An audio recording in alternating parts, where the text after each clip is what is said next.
The verse on the Jester for Jesus website for today is from Luke chapter 12 and verse 7. It's only the middle part of the verse.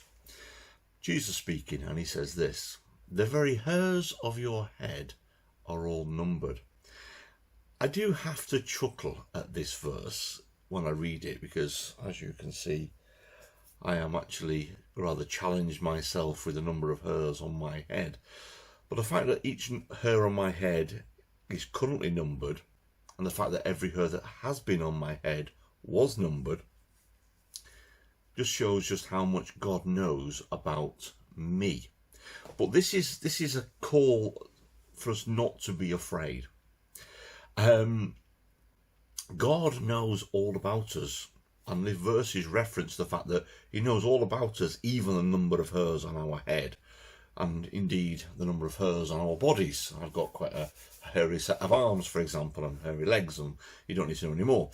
But isn't it reassuring that if God takes the time to know that everybody in the world, how many hairs they've got on their body, which is like that, and I can pull a hair out now and he'd know how many I've got left. If he knows that minute detail about us, how much more does he care about us, the inside of us? And as I say, it's a verse of a call not to be afraid. Now, I'm going to put my hands up. I get afraid at the slightest of things.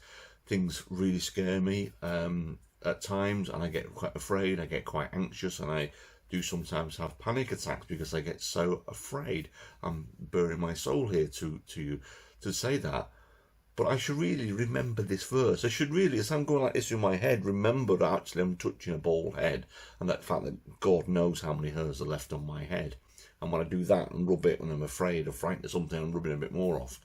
So today, as you go into church today, and it is Sunday today, praise God that he knows how many hairs are on your head. And know that if he knows that about you, he knows your fears, and he can help you through them, because that's what I'm going to do when I go to church today. Anyway, have a good Sunday.